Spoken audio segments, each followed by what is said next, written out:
If you believe that Microsoft has a hands-off approach with some of these studios, that some of these studios run themselves, then you've got to believe that somehow Arkane went from Prey in 2006 to Redfall in 2023 just because. Here we go. Welcome back to another video. I stayed up late waiting to play Redfall. I thought it released at midnight, but apparently it released a little bit earlier than that. I downloaded a 77 gigabyte patch, I think something like that. I think that was just the actual game downloading to my system. I had the pre-download ready to go through Game Pass, and I played this game quite a bit, stayed up till about 4 a.m. playing this game. So my initial impressions are going to be laid out in this video in a very clear and concise way. So first off, is the game broken? The answer to that question, the honest answer to that question is no. The game is not broken. The game is just not complete. There is a level of care that was just discarded here, and I'm not understanding why. And the only thing I can come up with is that Microsoft does have a heavy hand when it comes to the type of games that are being created and released for their service Game Pass by their first-party studios. There's no other way to make sense of what happened here, other than the fact, if you believe that Microsoft has a hands-off approach, if you believe that it isn't Microsoft's fault, it's the studio that they own being allowed to do what they want, then you've got to believe, as I said in the intro, that Prey in 2006 and Redfall in 2023 by the same studio, somehow everyone just decided to get stoned and create this.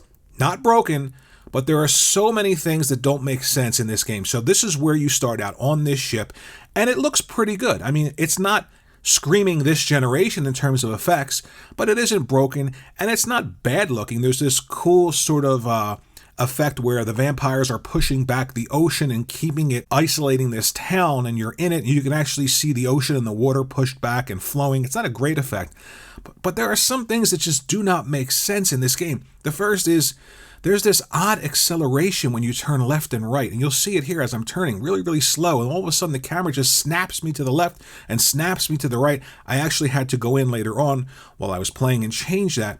And there are some graphical effects that are almost Xbox 360 era effects. So for instance, you would figure water would be a big deal in this town, this coastal town, but take a look at some of these puddles. It's like this fuzz effect. It doesn't look like water. It looks like some sort of shimmering fuzz on the floor. And that's the first thing I noticed, because it's a game that's supposed to pull you into its world and its presentation, and it just doesn't do that. But of course, I'm not going to critique it and say that means it's broken. There's pop-in directly in front of you. Look at the door here. The shadow just sort of pops in. That's directly in front of you. I would expect things like that to happen with large draw distances. Okay, you could forgive that.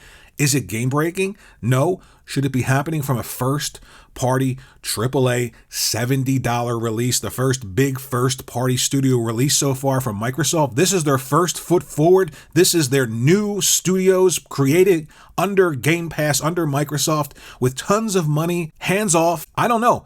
Maybe the hands-on needs to be a lot more hands-on, because this just shouldn't be happening. Now, I've played the game. I'm having somewhat of a good time, and then other times I'm thinking to myself, how in the world was this allowed to happen? And I mean that because Microsoft has a track record of creating and releasing just poor quality games when it comes to, comparing to other first parties. And this cannot continue to happen. And it is happening over and over and over again. And now the latest is Redfall. I want to get back to the idea that the game is somehow broken. I could tell you that if you play shooters and you like exploring and you like shooting and you're okay with sort of a last generation Xbox 360, I mean, I'm not exaggerating. This game at times looks like a late gen Xbox 360 games with its character models. The character models are so poor, it is embarrassing. It really is, because this is 2023. This is a premier studio. Again, I'm going to keep saying it. It's a first-party offering. It is your new first foot forward, and this is what you offer. Now, some of the environmental effects like this, I really enjoyed this presentation. Look at the way the water is pulled back. There's this sort of mystical force field being used by these godlike vampires to keep this coastal town isolated by walls of water that would otherwise be, in the town. The ships would be floating there. You see the ships on the ground. But then you get things like this and these last generation textures, last generation character models, and it just doesn't make sense to me.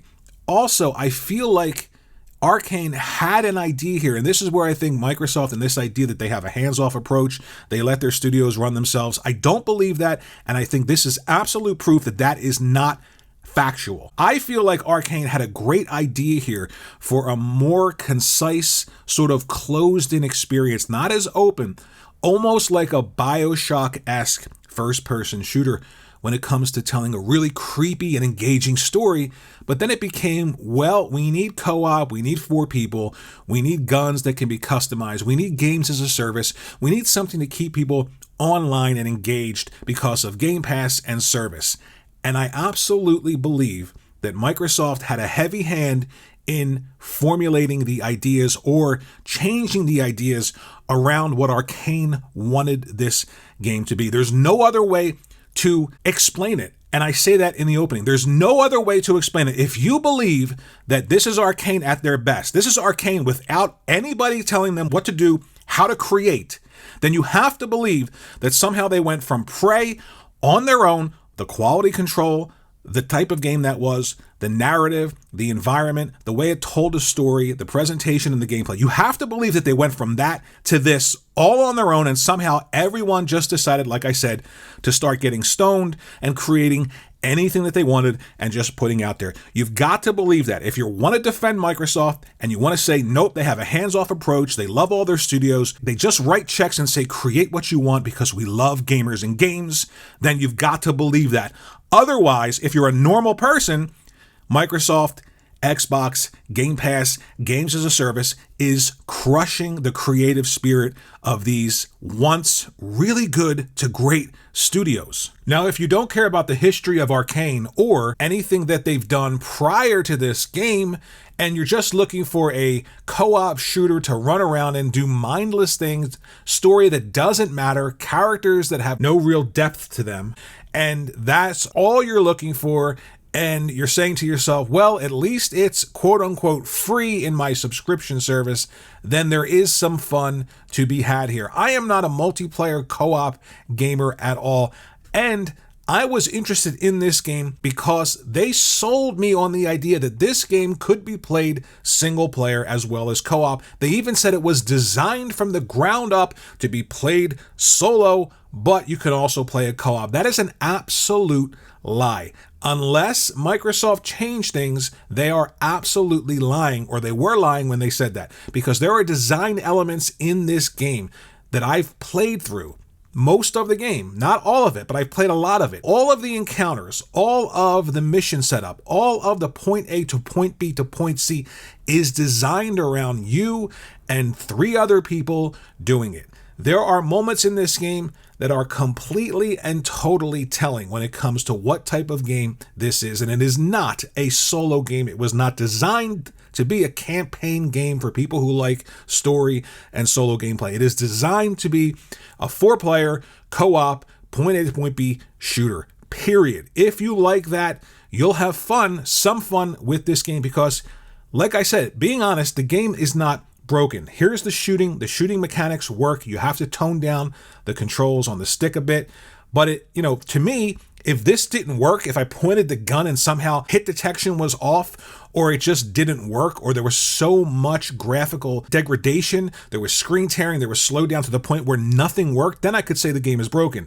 It isn't broken. I'm trying to find some net positives for this video. And I can absolutely tell you that the game isn't broken and you will have some fun. But I feel like it's such a missed opportunity because as I walked through some of these environments, I got to a house and I walked into the house. It was dimly lit. I was walking down a hallway. There were all these ambient sounds and I thought to myself, build upon this. It feels like they had an idea of a really intimate horror-themed game, almost like a gritty Gears of War, the original Gears of War, how it told this horror-esque destroyed beauty story in an environment. But somehow along the way, it just became this really bland, large open world. And the only thing I can think of, again, is either They completely and totally forgot who they were, lost all of that experience and that creativity from the past and made this, or somebody with the initials MS decided to say, this is how it has to be for games as a service and for Game Pass. That's the only conclusion I can come to, but I do feel like they had an idea for something that was really good, because there are moments like this where I'm walking through hallways or underground or in tunnels, and I feel like there are moments for narrative that are just missed, and I can't see Arkane missing that, and I can't see them not wanting to push that story forward and those experiences forward, but instead we get things like this where you walk up behind people, you melee them, this happens, foliage looks like it's Xbox 360 era foliage, there's no sort of interaction with anything else in the world when you move through it as the character, and it's just really a mindless shooter that works. That's the best I can say about it. The mechanics work in this game if you're looking for a mindless shooter to run around with friends, but this is not a AAA $70 offering for Microsoft. This is not a new best foot forward when it comes to Microsoft and the perception of their first party. This degrades Xbox in such a way that is almost insurmountable at this point, and the pressure that is on Starfield to be so much better than this is almost insurmountable at this point. So if you watch the video to this point and you play Redfall, let me know what you think in the comments section below. Think about liking and subscribing. I'd appreciate that. And I'll see you in the next video.